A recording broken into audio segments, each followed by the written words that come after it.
a group of about 150 demonstrators involving several community not-for-profit organizations demonstrated at the Julia Lathrop Housing Project at Diversey, Clybourne, and Damon on Chicago's north side. Okay?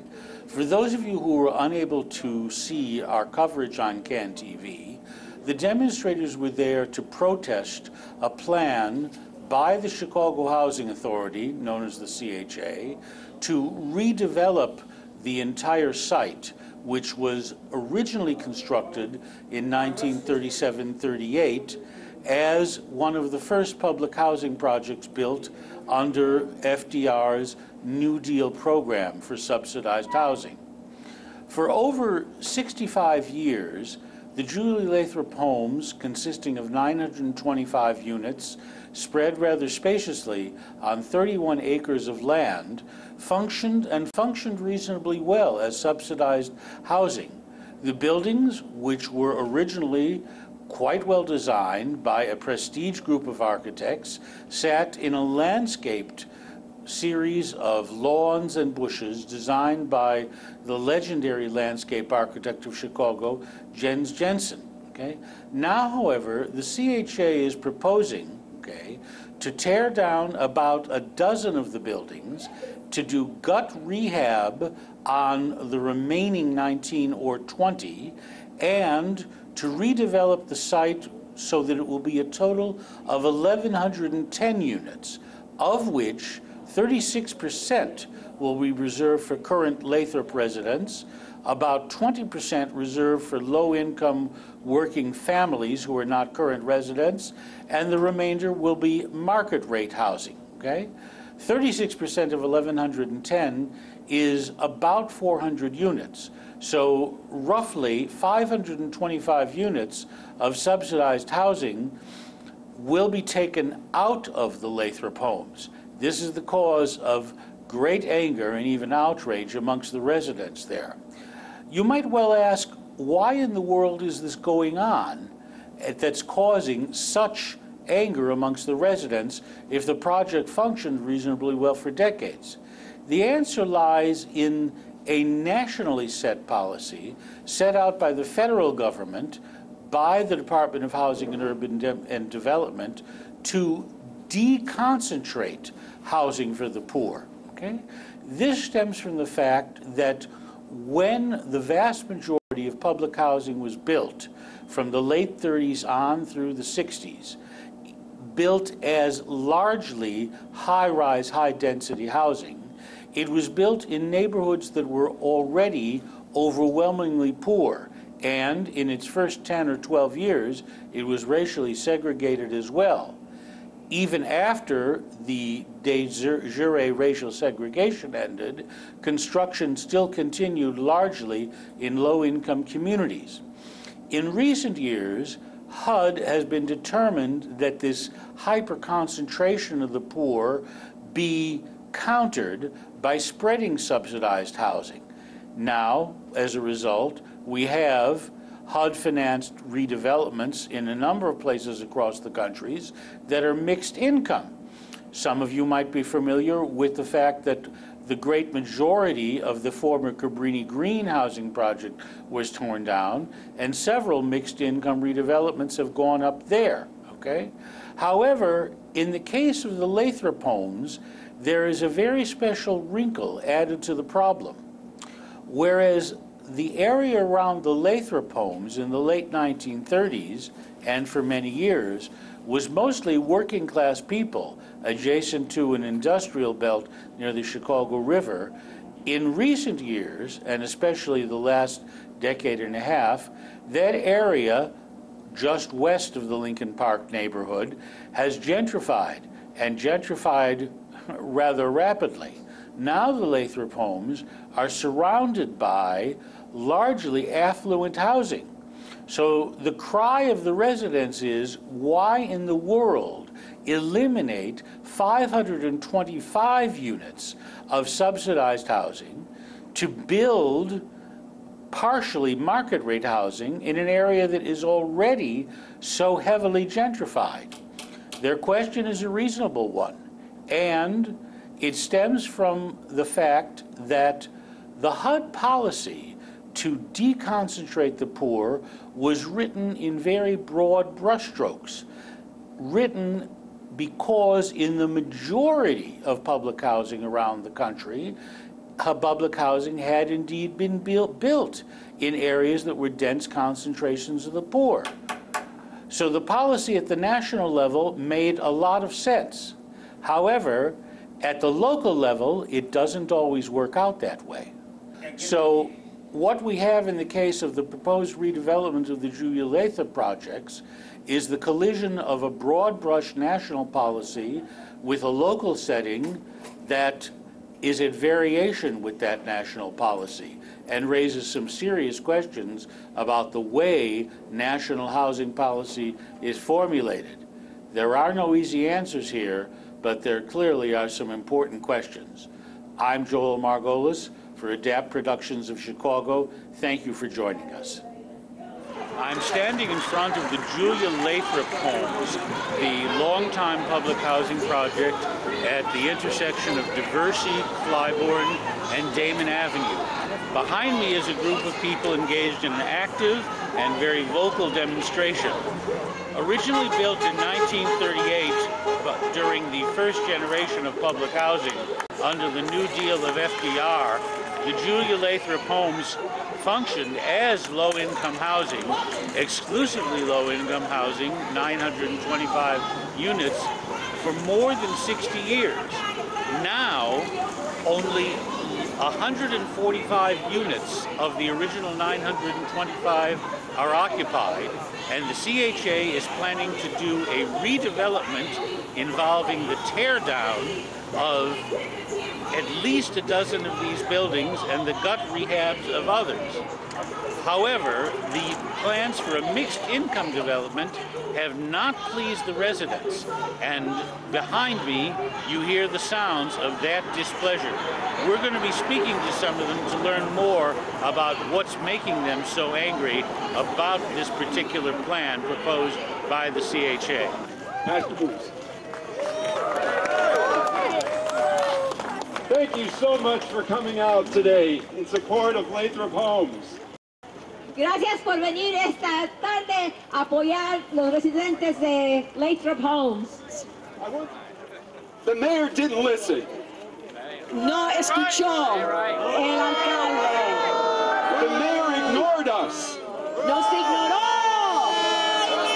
The mayor didn't say anything at all about the plan to replace 525 units of public housing. El alcalde no dijo nada de cómo iban a suplementar estos 525 unidades. And so we came back to Lathrop Homes on December 13th, and we walked around on Las Posadas.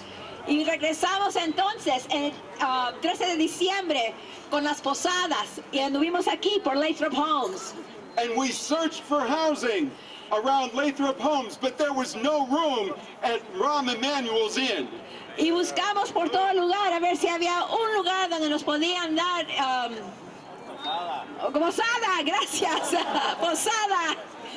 Y aquí en estos edificios. Developers who want to transform this place into a mixed income community, and they approved the plan unanimously.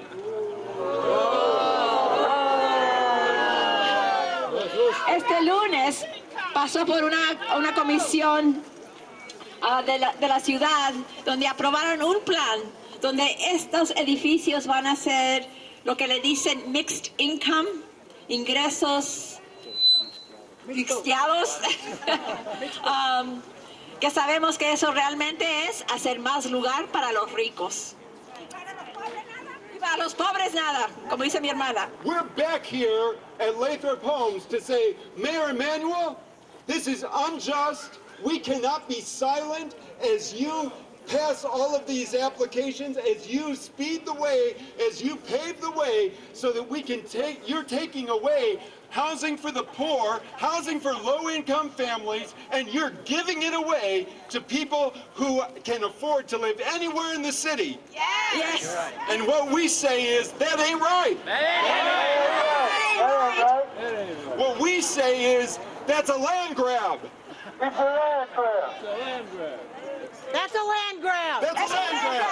That's a land grab. You're eliminating 525 units and you have no plan to replace them anywhere in the city, but we need them. We need them on the north side. Families are desperate for housing. Families cannot afford to live in this community. They cannot live where there are market rate developments all around them because prices go up, rents go up. There is no place for them. But Mayor Emanuel, you have the power. You can put them back here, and you can put them back here now. Mr. Gross, are you a Lathrop resident? 26 years. 26 years Yeah. continuously? Yeah. Okay. And you are here today to protest? Yes, sir. Okay. What is it that you object to that's currently being planned? What I object to is the devastation and the decimation of my neighborhood, my community, per se. And what do you see as constituting that devastation and decimation? Specifically, what is happening? The city seems to be in league with the developers about this land that we are currently on. The land that Lathrop currently Yes. occupies? Yes. Which I believe is about 30 acres? That's correct. Okay. And this is government property.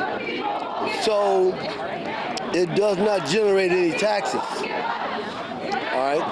With the plan of the developers in the city, if this goes private, they will be able to make money off the land that we're on now. It's my understanding that the CHA proposal is for mixed income housing. That's correct. In which 36% of the units would be reserved for current Lathrop residents. Yeah, but would that translate from 925 to only 400 units? From 925 pre-existing units at Lathrop Right. to roughly 400 units in the proposed redevelopment. Right, that's correct. Okay. In addition to which, I believe there are to be 20% of the new units to be reserved for low-income working families who are not current Lathrop residents. Well, listen, the people that are here currently now are concerned about their well-being and their whereabouts in the future. And the people who are currently here living are occupying about 145 units? 130. 130 of the original 925. Yeah, but and it's soon to be up to, excuse me, it is soon to be up to 140. I mean 150. 150 units, Yeah. which is still a very small percentage Right. of the original 925. That's correct. Now, what would you like to see done if you could have an ideal wish list granted? What I would like, ideally, if they want to go through with this plan, is to bump up the number of units that they want to make available to low income. So in the proposed plan by the CHA, It's only 400 units. it's only 400 units Yes. out of a total of 1,110. Right. So you would like to see At least 525. at least 525 units reserved for current Lathrop That's correct. residents. Now, would you like to see that accomplished by the total number of units remaining at 1,110 in the proposed redevelopment? Well, I think that if you're going to have at least 1,100 and whatever that number is, 1110, 1120, whatever it is, I think 525 is a decent number to give back to low-income individuals because this city has a history of not taking care of the needy.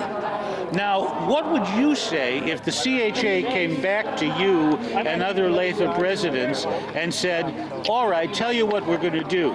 We will grant 525 units for Lathrop residents, but we're going to do it by raising the total number of units from 1,110 to, for instance, 1,450. How would you feel about that? That is problematic as well because Now, why is that problematic? because we're concerned about density, and with this new proposal for Lathrop, The proposal for 1,110 units. this will bring about an influx of people, and they want to tear down some of the row houses for parking spaces. You know, or they want to put some parking spaces on Clybourne or Levitt, somewhere in between there. People need housing, not parking lots. May I quote you on that? People need housing, and not parking lots. And the other thing is, we are surrounded by 4 shopping centers, 4 major shopping centers: Elston, Western, Ashland, and Elston, Western, Clybourne Corridor. Yeah. We don't need. Part of their proposal is for retail. We don't need retailing in Lathrop. We need apartments for people who don't have homes, or for families living with families. Let me ask you something about your desire as opposed to the CHA Sure. plan. You are probably aware that the CHA plan stems, at least in part, from a national policy proclaimed by the federal government at the level of HUD that low-income housing should be changed to mixed income, to move away from the all low-income projects of the 1940s, Okay, 50s, I got that. and 60s. You're familiar with that. I'm well familiar with that. So therefore, let me ask you something. In protesting against CHA, do you really feel you can bring about an effective change in the face of CHA following a national policy, or do you need to take your protests to the level of protesting against HUD? To be honest, Please. it should be against county, state, and federal. All 3 levels of government. Because this country has a history, a terrible history of housing its poor or less disadvantaged people. It is atrocious the way we treat our people who don't meet a certain criteria or standard in this country. And so, for what do you have? You end up with tent cities. You end up with people living under the viaducts. You end up with people who are homeless, living with family. You know, that doesn't speak well for my country. Considering the Pope was just here and said that we should be kind to one another, we should look out for one another, and everybody applauded that. But you don't see any I don't know. follow-up from that. No. Okay. We're now following a crowd of the Lathrop Homes protesters this Sunday afternoon. They started their protest in the section of the Lathrop Homes on Diversey, about a half block west of the intersection of Clybourne and Damon. Then the entire group, with emotions definitely rising, walked east on Diversey, and at the corner of Diversey, Clybourne, and Damon, turned onto Clybourne, where they are now marching northwest on Clybourne, okay? We got a plan. And they are announcing, as you hear, that they have a plan. A people's plan. We got a plan. And now the group is starting to move forward again, continuing northwest along Clybourne Avenue, still on the perimeter of the Lathrop Homes, okay, but walking into the northern section of the Lathrop Homes, with the emotional temperature of the crowd definitely on the rise. The Lathrop Homes demonstrators have continued their march northwest along the west side of Clybourne Avenue. The emotional temperature of the crowd quite evidently rising through the intensity and frequency of their chants. They are making their feelings very well known.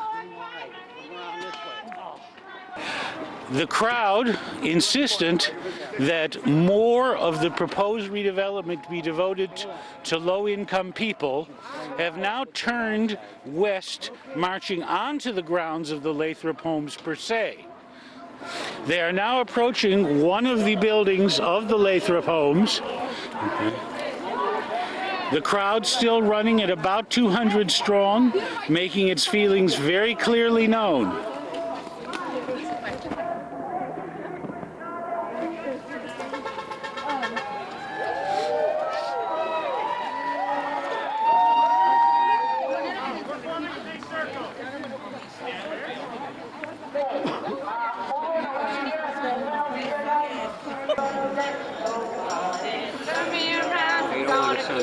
On the sidewalk.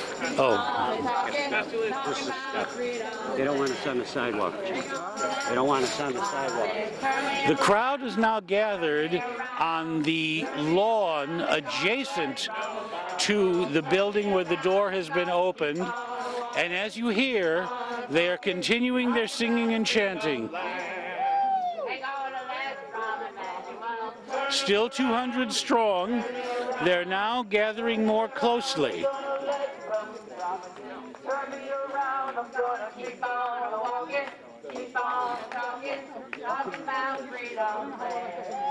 Not only are there the many demonstrators on foot, there are several of them in mobile wheelchairs accompanying those marching on foot. Keep on walking, keep on talking, marching down freedom land. It's a chilly Sunday afternoon. The temperature is in the low 40s, but that in no way has diminished the ardor of the crowd, whose spirits are clearly rising despite the chilly weather. Marching down freedom land. Turn me around, turn me around. And if the chant is any indication, this crowd is very clear in its feeling that no one is going to turn them around. They instead will keep on walking and keep on marching. Turn me around, turn me around, turn me around. You're gonna let broken promises turn me around. Keep on walking, keep on talking, marching to the freedom land. Adapt Productions of Chicago, the television show produced by disabled people. Apparently you, like we, are a disabled person. May I ask why you're out here this afternoon? Right, because I know that it is important that all people have a right to housing. No one should be living on the street or worrying about where they're going to lay their head. Mommy, man, you need to get out here and open these Lathrop homes. Are you a Lathrop Homes resident yourself? No, I am not, but I do live in city housing, and it is important that all people have the right to apartments. So you are a resident of another CHA building? Yes, I am. Okay, Yes. and you feel strongly? Oh, I feel strongly that everyone has the right to lay their head, not on the streets, but in an apartment of their own. May I know your first name? My name is Shelley Berry, right. And Thank you for speaking with us. Right, and thank you. Keeping the promises, that's right. Let them keep the promises, not break it. I'm standing here with one of the protest leaders, and you are, I believe, Cynthia? Cynthia Scott. Cynthia yes, Scott. I'm a resident. You're a resident of Lathrop Homes. And also the vice president. The vice president of what? The Lathrop Advisory Council. The Lathrop Advisory Council. Yes, sir. Is that a group made up entirely of Lathrop Homes residents? Yes, sir. Okay, and how long have you lived at Lathrop? 35 years.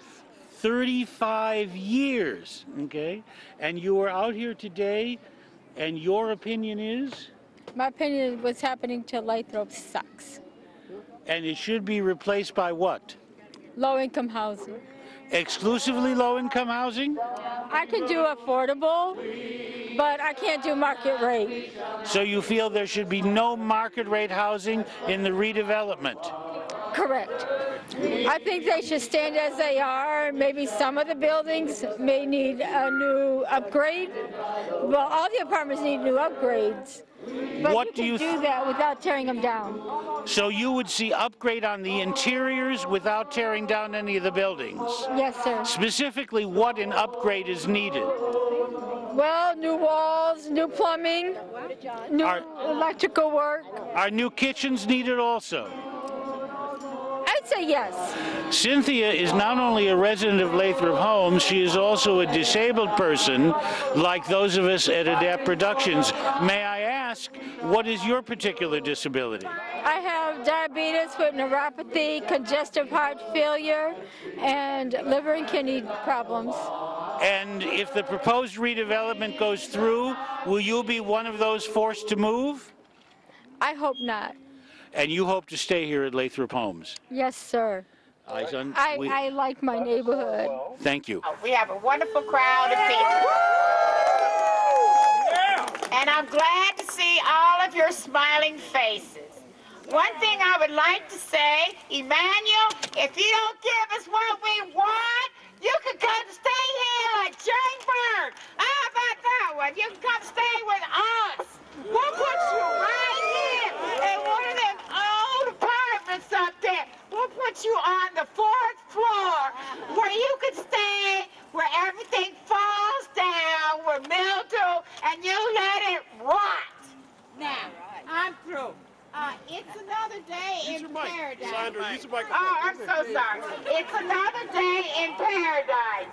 You and me in paradise. It's another day in paradise for you and me. She's asking a question. No housing for poor people. Why am I here? People all around me, homeless people without a place to stay. Mercy, mercy me, Marvin Gaye, what will happen to me? CHA housing, working group, aldermen, mayors, who make decisions? Why not me? We fight for our children, our seniors who are homeless. Seniors are homeless. Baby boomers. All right, it ain't right. Where does it stop? Now, I'm going to go into the Constitution, you understand. It says, in the USA, equal opportunity for everyone in order to establish justice for all.